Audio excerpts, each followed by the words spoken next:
Assalamualaikum warahmatullahi wabarakatuh.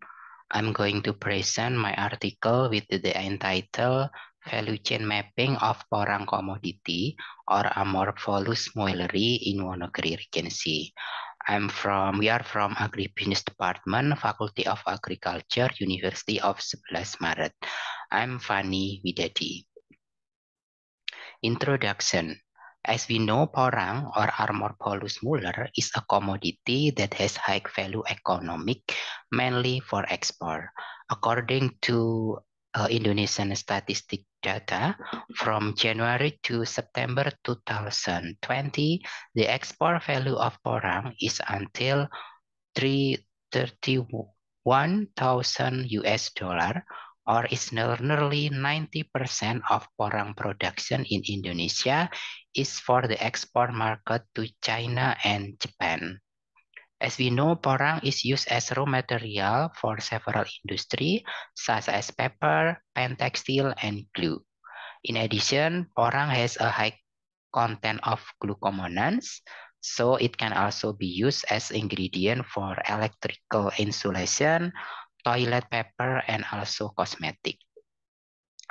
Porang can be processed to be flour and is source of dietary fiber, so it's used also for food such as noodles, tofu, and some Japanese foods such as konnyaku, shirataki noodles, cocktail ingredients.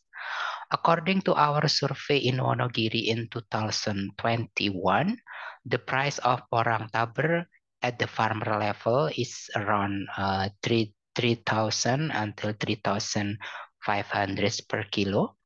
And then if the taber has been processed to be dry or in here to be chips, the price will slightly increase until 70,000 until 22,000 per kilo.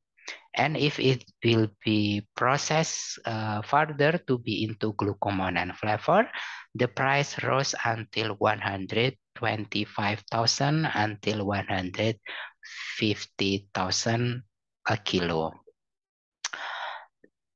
Even though the economic value of porang is high, there are several problems of value chains in Wonogiri still exist.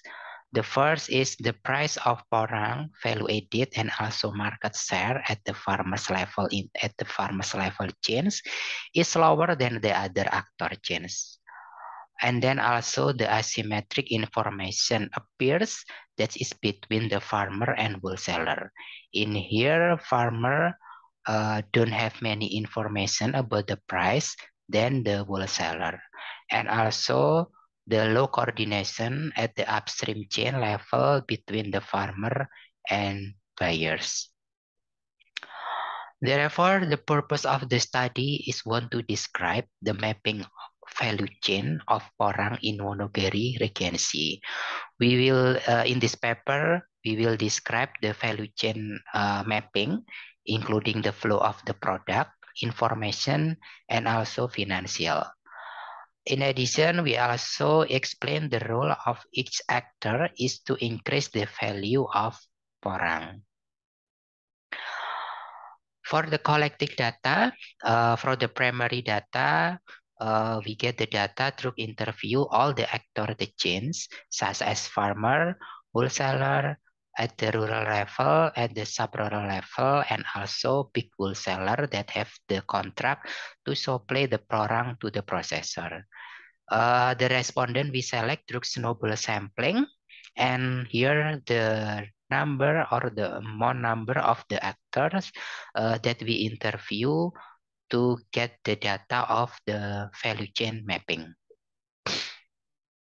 And for the secondary data, we get data through the report from the Agriculture and Food Services at the Wonogiri Regency, Wonogiri Regency Central Statistic, and also Agriculture Extension Center.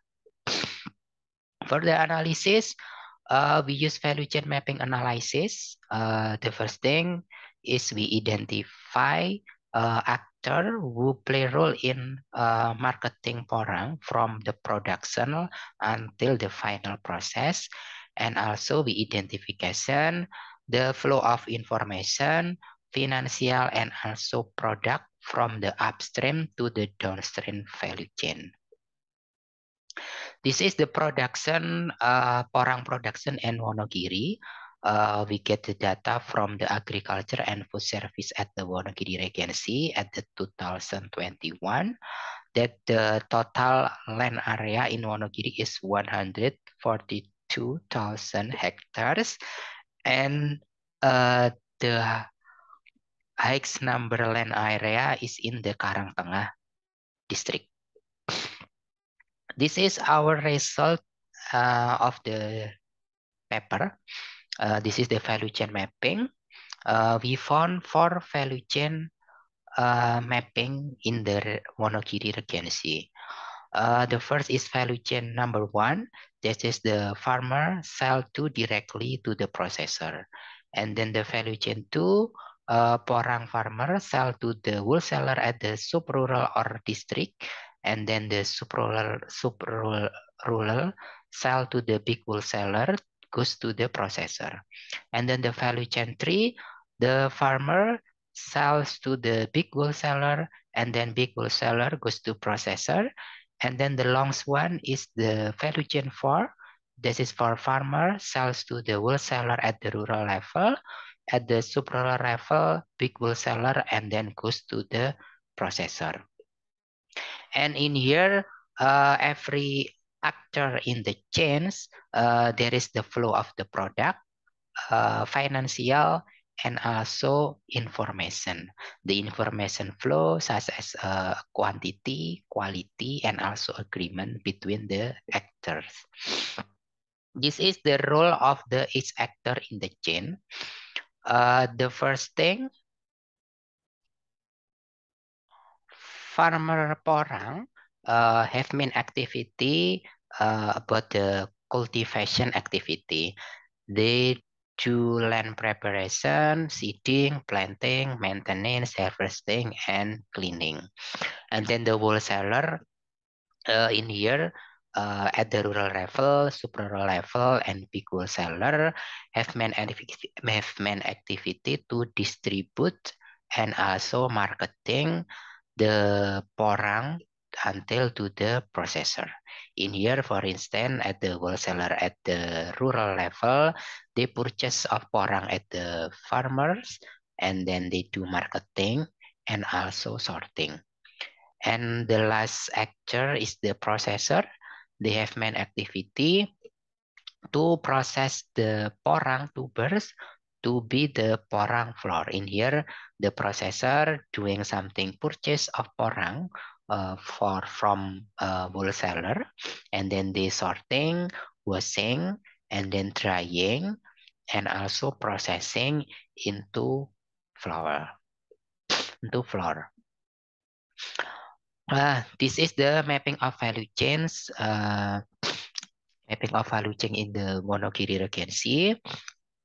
That the farmer focus on the production activity, and the wholesaler focus on the distribution, and then the processor is focused on the processing that process porang tubers to be porang flour.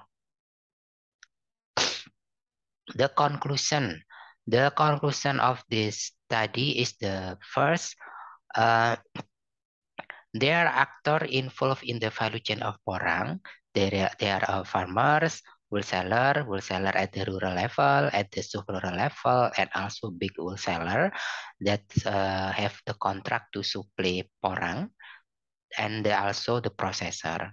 We found for mapping of value chain of porang Regency, and every actors in here has activity to flow of the product, information, and also financial.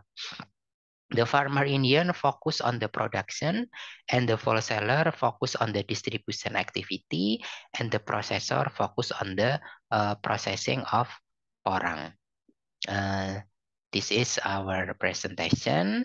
Thank you for your attention. If any questions, let me know. Thank you.